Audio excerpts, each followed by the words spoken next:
урматтуу мекендештер, бир дарылоонун бир жолу бул мына фитосвечи ушная деген ушул кулак свечисин киндикке койсоңуздар дагы лечение болот деп айткам. Аны кандай колдонобуз деп көп сурап атышат. Демек азыр ошону көрсөтүп берели. Мынакей фитосвечи ушная деген сатып аласыздар.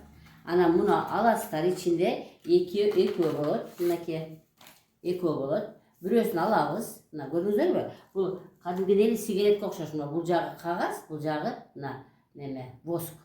Значит, муну мындай кагаз алып, ушул жакка мындай коюп алабыз. Себеби биз муну күйгүзөбүз. Көрдүңүздөрбү? Кагазга мына киргизип алдым. Эми ушуну күйгүзөбүз.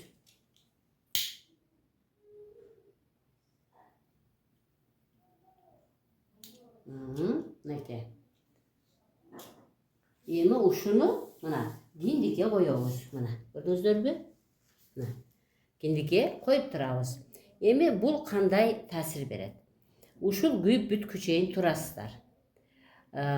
Эгерде кандайдыр бир жылуулук киндиктен ар бир жака тарап кеткен болсо, значит, ошол жактагы кан айлануу жок болгон болот да.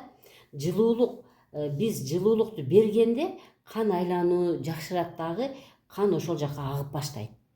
Кайсы жерде мурун кан айлануу болбой жүргөн болсо, азыр ошону билип аласыздар дагы. Мен могу жагыма кан барбай аткан турбайбы? Же могу жака кетпей аткан турбайбы? Өзүңүздөр ушул свечи күйүп бүткүчө чейин ушуну кармап турасыздар. Эми ногу күйүп бүтөт. Мына барат күйүп жарым жерге келгенде күйгөнүн мынтип алып койсоңуздар болот. Эми кагазды эмнеге коюп койдук? Чтобы мына күлүп буга түшүп денеге жабышып калбаш үчүн.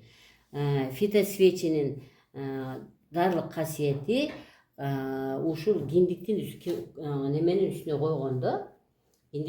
койгондо, кайсы жакта кан айлануу начар экенин билгизип берет экен. Бул көбүнчө албетте простата, аденома, миома, анан бесплодие боюнда болбой аткандарга дагы өтө жакшы жардам берет. Эмне үчүн? Ошол жакта кан айлануу болбой атат деп жакшылап көрсөтүп берет да. Муну канча жолу колдоносуздар?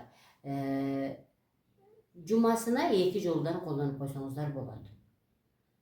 Катарынан 2 күн колдонуп койсоңуздар болот. Жумасына 2 жолу колдонуп койсоңуздар болот. Мынакей күйүп бүтүп баратат, көрдүңүздөрбү?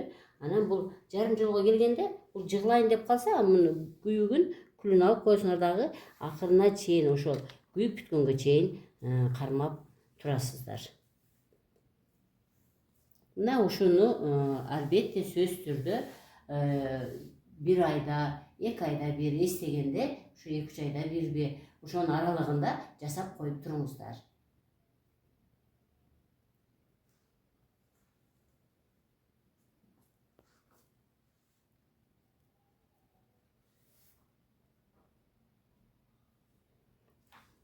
Экинчисин кийинкисинде колдоносуздар.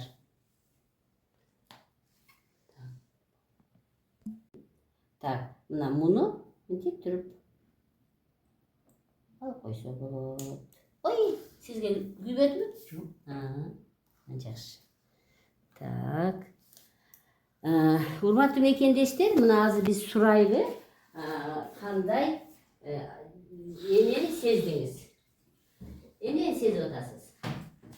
Оң жакка жылуулук кетти, анан табарсыз жака. Анакей. Мен азыр эле айтып кеттим, урматтуу мекендештер. Кимде простатит бар болсо, кимде ушу киндиктен ылдый проблема бар болсо, ошо тезирээк берет да кабардычы. Демек, простатит бар экен, көрдүңүздөрбү? Мына организм өзү эле айтып берип коет.